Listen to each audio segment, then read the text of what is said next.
Good evening, dear friends. I'm Dr. J. Kishore, a consulting physician from Bhubaneswar, and today I'll be talking something for a general public awareness for regarding coronavirus. As all of you know, that coronavirus has been creating a lot of havoc in our day-to-day lives. So the main mantra for a prevention of this infection spreading is through the process of maintaining your sanitation as well as also taking your vaccines.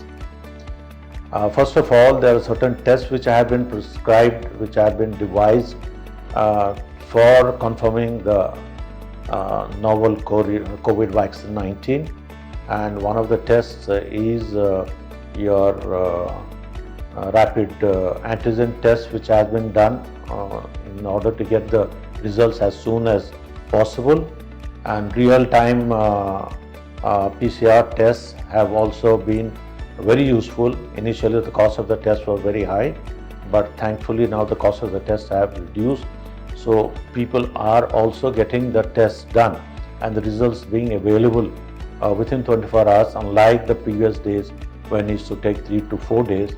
Regarding the symptoms of COVID, there have been varied symptoms which we have seen, starting from the GI upset to loss of smell, loss of taste, fever, cough, breathlessness, which can be because of lung infections.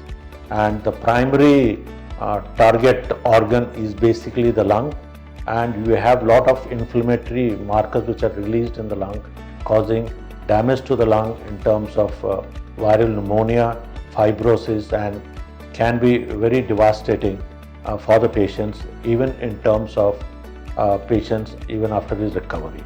There have been certain other tests which have been ordered in the protocol, like we have CRP just as an indicator to see the severity of inflammation. We have a ferritin, again is an acute phase reactant, which can be also assessed to see what is the degree of inflammation.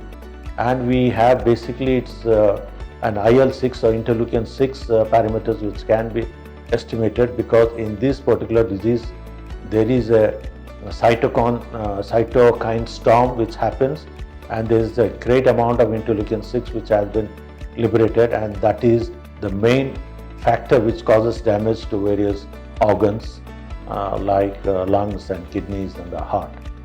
And besides this, there is a bit of coagulation disorders which have been found, for which D-dimer is another important test which can be ordered. And in patients with pre-existing coagulation or thromboembolic disorders, we have to be given anticoagulants. But when the D-dimer is less than 2 times the normal, or the patient is not having any pre-existing coagulatory disorders, in those cases can be observed, and it is on the part of the physician to decide whether he is going to start an anticoagulant.